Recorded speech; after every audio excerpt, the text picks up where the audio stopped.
Hi, my name is Marcelo Aller, and today we're going to be talking about in this podcast the science of physiological data and how it relates to health, happiness, and performance. Today, I'm really looking forward to introducing Scott Damman. He's the CEO and co-founder of MoveFactorX.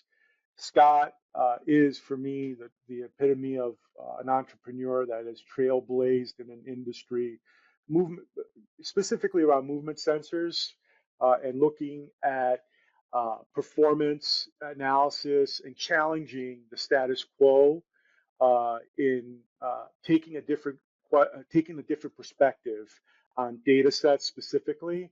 So I'm really looking forward to talking about assessment, movement in sports and daily life, looking at really groundbreaking tools such as a ballistic medicine ball, the data that you can get and you can deliver now in a decentralized approach that's actionable. It gives you power outputs, talks about segmental movement in a really unique way when we're looking at eccentric and concentric contraction. Scott's expertise really goes beyond athletics too. Most recently, he's really positioned the company to look at the health space as well, because movement is movement. And I think this is a discussion that we've had often about enhancing healthy aging and fall prevention, looking at public health, looking at what he does for his community as well. He's really inspired and drive real change in physical, and it really relates to making this accessible uh, to everyone. Looking at the older adults, looking at the entry level athletes as well. So, with no further ado, would love to hand it off to Scott. I think to get us started, you recently came back from the health event, and I think let's start from the top and then let's go back down and see the journey. So, um, how was that? What was your learning? I know that most recently you've had some updates. So let's hear it from you, Scott. Sure. Appreciate you having me on today, Marcella. I think definitely through the years of knowing each other, I should say decades, have a joint appreciation for challenging the status quo, really understanding the context of what we're trying to accomplish with training and its application of technology within that. And so kind of your point on health. I look at like this human performance paradigm, right? So we kind of have that general population, we have sport performance, but it's all human performance. And the health was the big innovation for healthcare. It was a couple weeks back in Las Vegas, and this is a massive show. And when you step into there and you're outside of your sport performance box, you recognize all the different intricacies that are involved in like process technology, like how to make systems work better within healthcare. But on top of that, how do we improve patient outcomes? How do we take more of an evidence-based approach to do that? And so the contribution of MoveFactorX, taking our know-how and experience from that sport performance side and applying it to this general population part of human performance, that's why we were at health, and we really were exploring those opportunities to see where we may be a good fit to impact change. So to add to that, maybe you want to talk about a little bit how athletes approach training and recovery, and specifically as they get older. Because I think you've asked the question in a different way. Because if you look at the dogma, let's talk about that industry again. That's kind of been uh, taught down and slow to change. Let's be honest. I've had this discussion with a lot of other colleagues in the industry. Um, they tend to take research sometimes and they ask the same questions, or um, the original intent of the study got proven wrong. So we start from scratch again, because at the end of the day, that's what science is. So can you talk about that approach of training and how it relates to that spectrum that you just identified? Because you've seen Olympic athletes use your product, but then you've also had products like this on, let's say, an elderly individual in their 80s or 90s. Mm-hmm. Yeah, and when you're speaking to the dogma, are you kind of talking about where we get stuck in the mud with our Yeah. typical strength and conditioning? Yep. Correct. Yeah, Yeah. that is, boy. I mean, that's a whole conversation there, and there's really some good qualified people that are strength and conditioning coaches that can talk about why they feel the industry's got stuck in the mud. I look at it, as an innovator technologist, where we're trying to drive innovation to improve outcomes. Right? I'll give Mhm. you a great example. I don't think there's any coach that denies rate of force development RFD is crucial to sport performance. Identifying, programming for, and improving rate of force development and making sure that those training outcomes fit transfer to the sporting task. Would you say there's much debate on that No, I think that's the topic? ultimate goal. That's the ultimate goal, right? Is to create the twitchiest, most explosive athlete that I can create via So I speed or via power. absolutely, and so we know that's the goal. Coaches will talk about it, but yet why are we stuck in VBT, average velocity, where we look Yeah. at the whole Uh, range of motion of a non explosive movement in many ways, like a bench press or a squat, where the VBT assessment is the start of the range of motion concentrically to the end. And it's an average over that time versus actually parsing out that explosive property, how that athlete pops out of the hole. so Like that. you're saying it's not about the whole part. It's about the first 100 seconds or 200 seconds, or because that's really what you've identified, in your system, looking at the pop 100 value, that speed and time that took place from the ground force and up. Yeah, that's correct. I mean, we know that like anybody that ever pulled horses or a load before recognizes it's not necessarily the horsepower of your pickup truck, it's the torque, right? How do you get that mass moving? And that's what RFD is about in sport performance. Yet we still rely on kind of this old legacy metric that's been But, around for but my decades. miles per gallon. There we go. You Yeah. know, it's, I mean, it's analogous to like the 40. It's analogous to jump height. Everybody wants to measure jump height. It's easy, but it's not a performance indicator. And so I know you were wanting me to kind of talk a little bit about your question was to move it into like the sports side into health, but like I think that Relate. Movement is movement. You said it, they you sure know? do. You coming out of the chair as a 90-year-old person is rate of force development. Yeah. And do you have to have some kind of rocking movement strategy to get yourself up, or do you have the ability to ground yourself and come out of the chair? You Yeah. know, I, Yeah. I, when people ask me, I've had these great conversations on airplanes, and people will be like, "So, what do you do?" And I'm not typically sure where to take it, and I talk to them about their life a little bit and try to weave it into that, and really talking about movement performance. And a lot of people, of course, like there's this appeal of working with professional athletes. People think that's cool, right?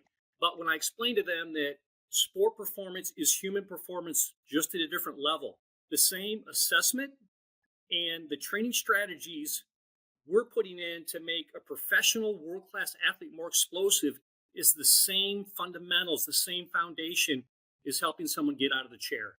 And when you explain that to them in just a couple of minutes, they totally get it and that message resonates. Yeah. Because at the end of the day, like, going back to that, what we just said, movement is movement for an elderly individual and for an athlete. And you're looking at movement, or right? So you're looking at how they generate force, and how they then move from inertia and how they absorb force as well. Um, Mm-hmm. you basically have these metrics in your software as well as on that's gathered from the sensor that you have. I actually have it, a sensor like this, Yeah, uh, or the ballistic medicine ball. I also have that, but it's actually, I just used it this morning and it's outside. great. Um, That's where it so belongs, thrown outside. yeah, yeah. And what I like the most out of it, and I recently did this product review and I posted it on my YouTube channel, and it looked at a metric that I did pre and then post. And the reason why I did post is because, as you're aware, I shared with you that I had a knee injury and I'm out 7 weeks out now, and I'm actually back, knock on wood, pain free, able to do one-legged squats, and but I've been using it just exactly for that biofeedback to see Mhm. the progress that I'm making. So like I look at the first 100 seconds of movement, which in your system is pop 100, but then I also look at how well I'm absorbing force, and I realize that my breaks are still. That's it's interesting because in therapy, right, the application to a PT would be like, hey, you get to see that your breaks are not there. So it's like I still need to uh, take more time, but like it qualifies progression in a workout, and I feel like that's where we're seeing this, and it's interesting that you went to that, kind of circling back to the health event for a second.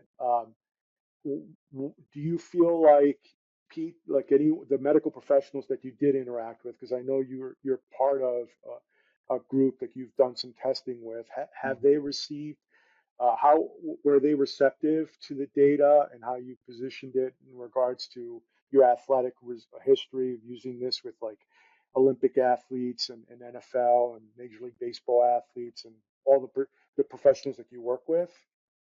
Yeah, I mean, keep in mind, first of all, that health innovation conference, I believe there was like 500 or 600 companies there, right? So it's like across the span. So we were very niche in what we were offering and kind of a fresh lens on actually Hmm. looking at movement performance. The things, Marcelo, that are obvious to you and I are newer concepts to healthcare because there is a lot of objective measurement right now to quote unquote validate outcomes. It's just weak sauce, and so I think that the industry is going to be very open with the whole trend of value based care that Yeah. is, I believe, turns three the end of this year, and it's been a little bit slow to get going.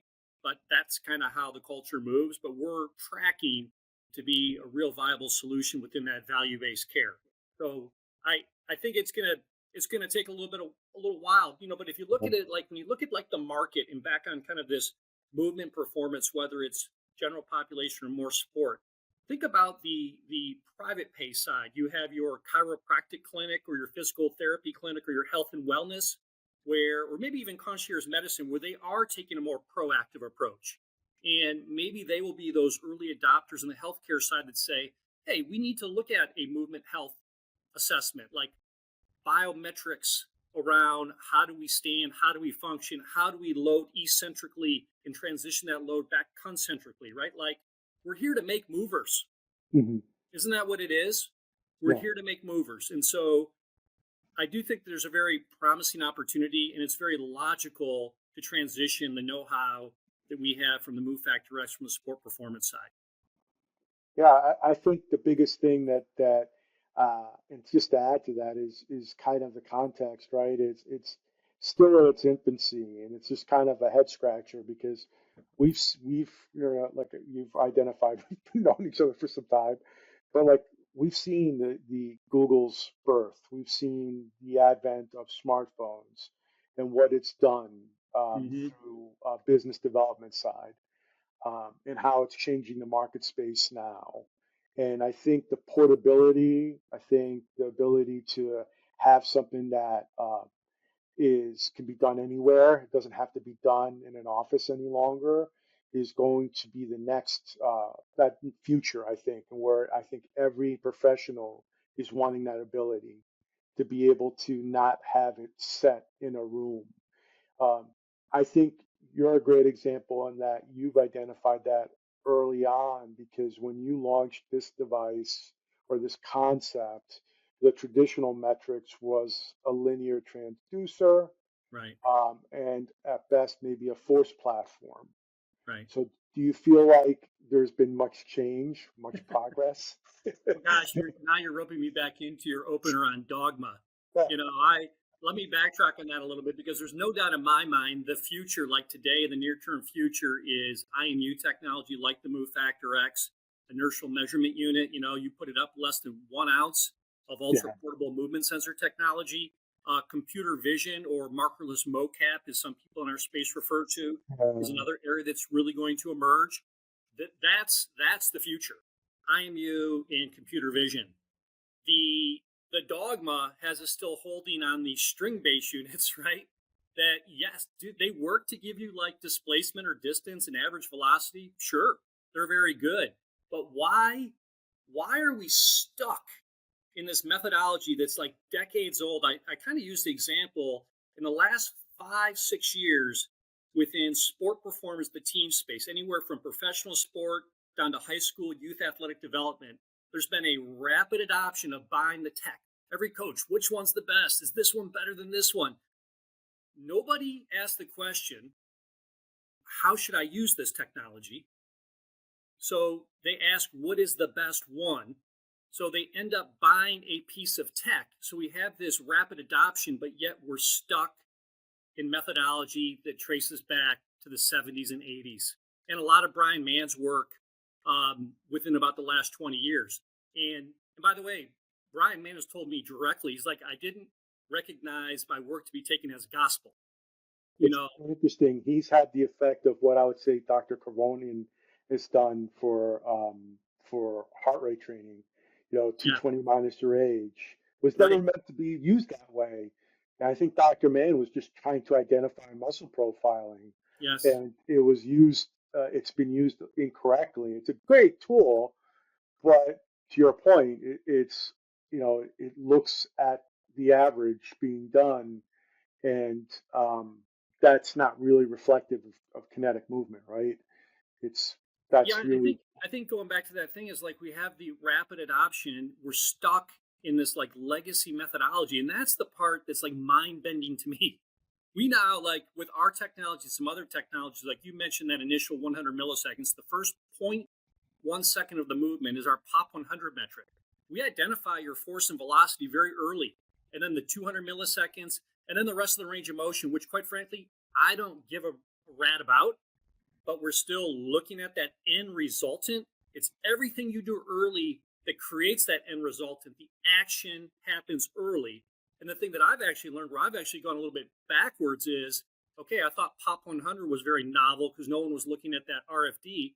Well, now we've recognized it's the inverse Pop 100. It's your velocity or the force in the late stage of the eccentric phase that sets up the concentric phase, uh, right? And so, like, slingshot. yeah, It's isn't it? It's slingshot. It's like, it's like how good exactly are right. you at being able to, I love the feedback because I could see it, and then a lot, like I could not being hurt and recovering from medial meniscal tear, and uh, I get it. It's like when you're slow, like um, Charles Poliquin said, it's like shooting a cannon from a canoe. There you go. Yep. Yep. And if you're not, if you don't have a good, strong base, or if you don't build the power on top of something stable, you're just going to break. So, but having biofeedback is, and it's not measuring everything either. That's the other thing that annoys the daylights out of me. I've had conversations, and to your point, coaches get all this technology. They're measuring over 3 million data points, but they've correlated that it's only three metrics that are worth tracking because it Yeah. actually has a true impact on outcomes. But So, going back to like your example of the canoe, if you think about it, like a lot of athletes, if they're judged on that concentric phase, they will slow roll or control roll their eccentric phase to put themselves in a strong position to be quote unquote yeah, strong. That's not sport. Like these are yeah, not power lifters, right? yeah, These are movers. They right. have to brake rapidly and reaccelerate. They have to have the Barry Sanders factor. And so I want to challenge an athlete to say, hey, when you load fast, let's just say you have a monitoring load of maybe 135 on, and you're having them load fast to hit a certain velocity threshold on that eccentric phase, you have to demonstrate now what you can do concentrically with that control on the eccentric side. And even if you're hitting a certain threshold on that eccentric side and your concentric's dropping a little bit, that's okay if you look at the modern approach to understanding movement performance and the feedback, because you want to look at that late eccentric to early concentric. That's the body of work. That's There's some change of direction. And There's so some coaches we're that missing talk. that point. Can you give us a little bit more context to that? I know there's been some coaches like Dr. Sato that you talk to that shares certain targets. Can you give like how he uses it in a sense to is it a point 0.5? Is it a point 0.8? A lot of people always have these training metrics, Yeah. but can you talk to like what you should be normally seeing? Well, I don't want to speak for a coach, but I can from an overview, tell you Sensei Sato has changed my worldview on the modern application, and he isn't looking at velocity zones. I can tell you that. I'm not. I won't share Sensei Sato's secrets because he has clinics and does coaching education for that. But it's not velocity zones.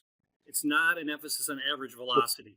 do we want to see a faster time, I guess, on a pop 100 after you hit a specific uh, in inverse pop number? What's a happy medium? Yeah. Okay. Well, so that would be outside my lane. I measure stuff, right? So the modern coaches will take a look at that. I will share with you something that I learned to kind of validate where we're headed with the inverse pop 100 from an NFL director of speed. It's a very speed oriented team. He said to me, "We've learned. Keep in mind, these are world class athletes, right? These are the top. Yeah. That the concentric phase, no matter what we do with the stimulus, is pretty much the same. The special athletes on the field show up late eccentric." And he said, "Your inverse pop 100 is spot on." And so Wow. they're programming that part of the range of motion. Yeah. And again, that is obvious to me. I struggle personally, but I've accepted it now. That why doesn't the industry understand this, and why is the industry still so stuck in the mud with zones and trying to make these micro changes like on load and things like that? It just doesn't matter. That's really a good question. I think it's that going back to that dogma. I had a talk with a friend of mine, Don Moxley, and I did a podcast with him talking about this concept of dogma, and it's and he was the Ohio State's first sports scientist for their Big Ten Mm-hmm. wrestling program when they won the Big Ten title, and he looked at over 3 million data points, and they pretty much had identified like 3 to 4 key metrics after that. Yeah. But like, he also mentioned that he had to outsource that data management to like a biometric engineer's grad assistant, and he also outsourced the acquisition part to another grad assistant. The challenge I think would change, and the reason why I bring up that story is because they don't have either the tools, and the tools not necessarily is the education, but the manpower. Because I Mm-hmm. think technology has been a good thing, but technology has also been a bad thing because it's been slow. I remember when I initially sold systems in, you had to manually download heart rate monitors, at that time, and it took like 3 hours. I used to always hear grief from everyone, and that was when it was infrared days. Now it's Yeah. Bluetooth. Now it's live stream. Now it's 5G, and so like it just these challenges. So like I don't want to continue. Like I hope coaches don't take this like we're bashing them. We're just identifying and acknowledging that there is a problem in the market space, and it's largely due. It's changing. I think maybe NIL hopefully will throw some money towards coaches, as far as the strength and conditioning side, or athletes value those coaches and maybe give them an additional salary. But it is a challenge to change an environment. Yeah. I also feel like the research is kind of beating a dead horse sometimes. And Yeah. yeah, I'm probably putting myself on a target here because I know a lot of the PhDs that do the research, but I think the newer generation, I think it's also a generational thing. I'm happy to say this, the Gen Zs or the younger generation coaches are asking better questions and are more open to being trailblazers. Um, what are your thoughts on that? Do you feel like it's generational? Because I mean, we grew up during some big dogs names. Let's be honest. Al Yeah. Vermeil, Coach Vern Gambetta. They're all heroes in my eyes. I stand on their shoulders, but like I think they were misinterpreted, and I think there was a generation me that's part of me as well that is kind of interpreted incorrectly. Yeah, no, totally. Your question comment there just makes my mind spin. I think that like I'm in this space to make an impact. We want to help athletes reach their performance goals with movement sensor technology, the application we can provide, right? We want to make you break faster, explode faster. There's a lot of complexity behind our product, but the message is really kind of simple. And maybe I don't do a great job of marketing that simplicity, and we'll work on that going into 2025 because the actual feedback is incredibly powerful. But you made an opening statement where you talked about challenging the status quo. If you say that, like, there may be strength coach listening to this right now and being disgruntled, or this is one of those unpopular opinion, I don't give a shit. Like, I don't I'm believe here you. to innovate, to make an impact, to help the Um, athlete reach their movement performance goals. And I'm not a coach. I don't understand all the intricacies of how you manage your workflow and all that kind of stuff. My goal here is to provide practicality and, quite frankly, like, skip all the minutiae you go through. I'm going to share a local story where there was a high school coach that learned about us, invited me in. They ended up buying MoveFactorX. They were evaluating every product, demoing every LPT and whatnot, right?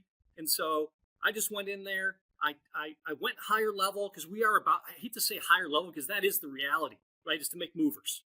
I'm not going to talk about velocity zones. I'm not going to talk about average velocity. So we go in. He has one of his stud football players, I think the kid was a junior last year, does some squats. We get the feedback. He wants to see the average velocity. Then he pulls out this book. It's got all these sheets in it, and he's going down, matching stuff up. And he's like, yep, we were right there. It was more important for him to validate that that load matched the grid that came back from this old zone thing, Marcelo. And you've known me enough. Like, you can imagine me standing there watching that, and I'm like, I just had nothing to say at that point. But, like, to me, that's where the point hits you is, gosh, I feel for this coach because he is dedicated to making improvements. He's following the dogma because he wants to be influenced, but he's being influenced by disingenuous influencers or people that are just not up to speed with the content. I think what's going to end up happening is I think we need to get applied an applied decentralized trial approach to strength and conditioning. I think in order for this to change, I would love to see a better relationship between exercise science educational departments and the good programs do this, by the way, like UConn, Notre Dame, Texas, Mm-hmm. Alabama. They openly integrate. Ohio State, they bring in all across departments and they try to engage the students because that's true education, right? That's true change. But I think you hit the nail right on the head. It's like these coaches, they work damn hard. You know, and what ends up happening though is that they are either very burdened, um, or are just not motivated because unfortunately they went in thinking that this would give them a certain type of lifestyle, only to realize that maybe the average salary was like 45,000 or 50,000, and they're like, "Wow, I got a degree and I want this to be more rewarding because I want to do this for life." And there is that opportunity, but unfortunately, that path is really long, and you have to really understand that. And then at the same time, unfortunately, there is still the environment that is very cliquish sometimes. Um, it shouldn't be that way because it shouldn't have that bias. It should be open a little bit more, but um, that's what happens sometimes. Unfortunate human behavior can't really modify that. But um, getting back to uh, your company, and I think I would love for everyone to understand a little bit. You've been you've co-founded this company, but you're a serial entrepreneur. Can you talk about a little bit about um, what other entrepreneurs or other business owners have to keep in mind when you're in the trenches? Like that's the best way to describe it. Yeah. Yeah, Susan Meth. Yeah, she was the good memory. It was cutting edge. Yeah. Yeah. Yeah. We did that. We did an markered analysis of posture. We did gas analysis at that time. We were personal trainers, folks. Um, uh, and and we then looked at as well blood work at that time, which now it's current. And we had also recommended at that time sports psychology. Well, not, it wasn't really called sports psychologist, but a shrink. But this was, keep in mind, folks, $45,000 to be a member. So the e-club was not like, of course, you were going to get this type of concierge service and this assessment. And at that time, Polar's body age system, which was HRA, Force Platform, it incorporated Skinfold, but we used your BIA measurements manually. We inputted.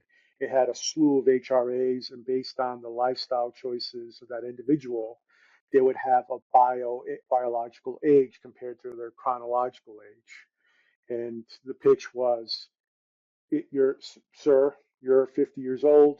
Wouldn't you want to be 35 on your next birthday? These are the things you need to do for those outcomes.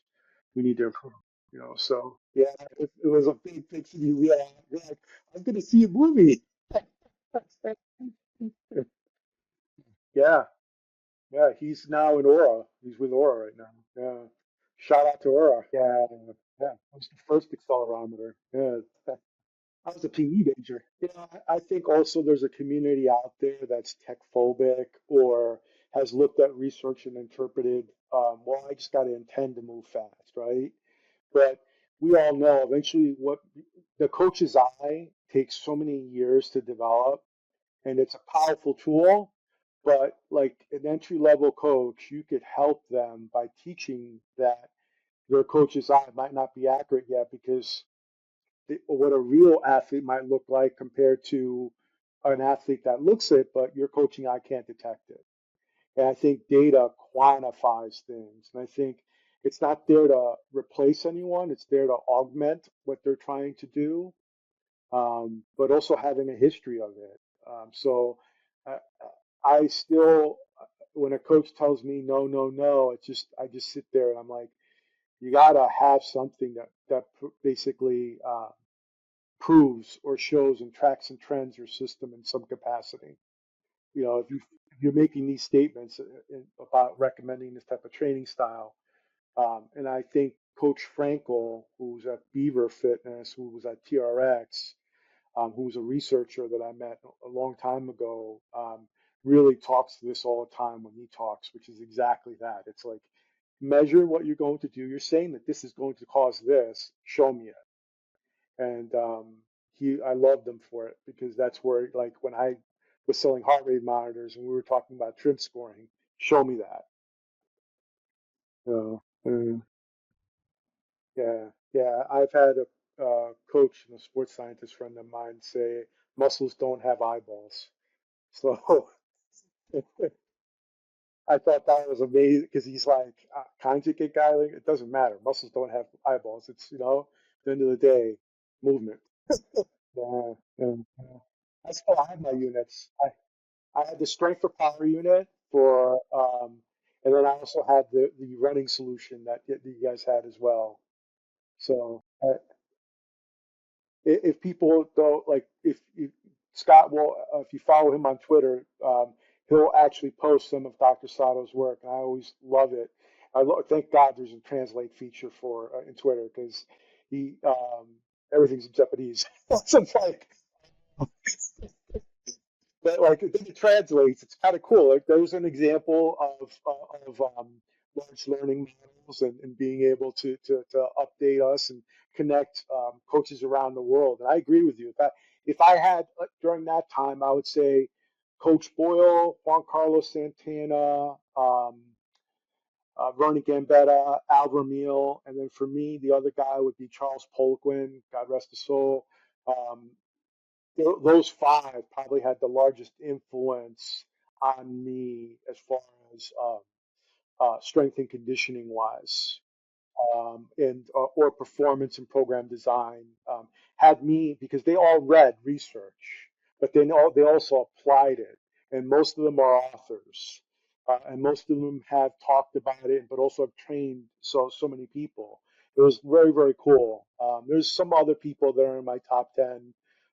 Coach Rooney, Coach DeFranco, Bill Parisi, guys that are active now in the industry. And these are like probably 8 coaches that have impacted the industry and have challenged the status quo. And I think they've gone on and have sustained a long career because they have challenged, they haven't stuck with, they're not trying to get along.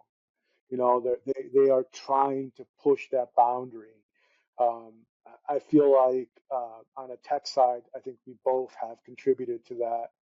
Um, I feel like we have.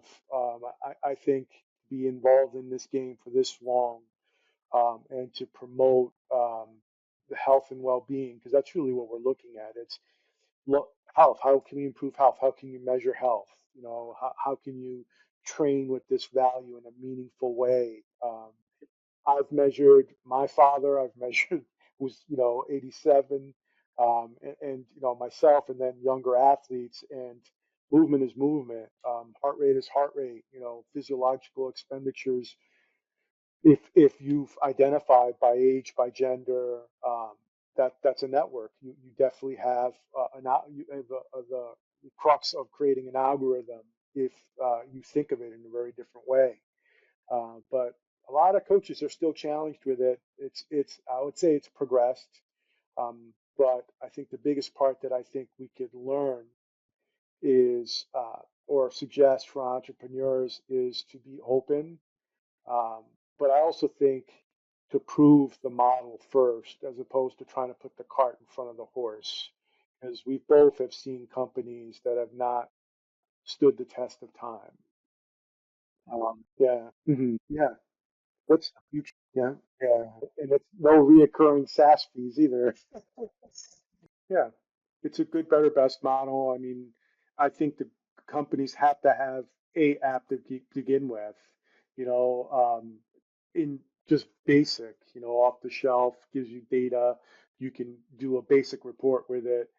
Outside of that, to your point, yeah, any additional insights, um, you know, using maybe AR, VR concepts, that's an additional, I could see charging for that or having AI come in and be able to program some things from protocols, but leaving the agency still to the professional.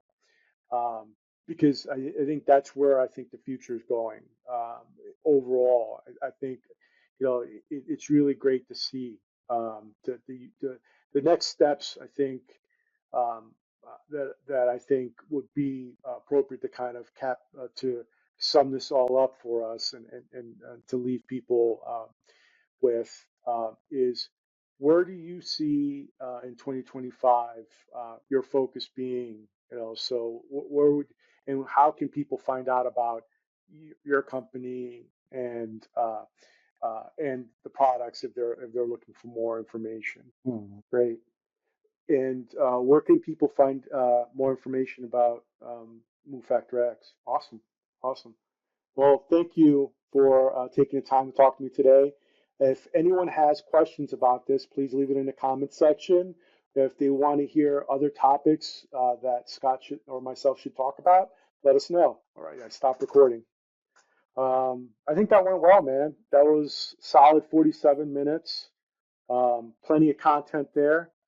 Yeah, it's still something went wrong. Hold on. I'm reloading, so no, it's still running. Oh crap. Reload. Okay, it's still running.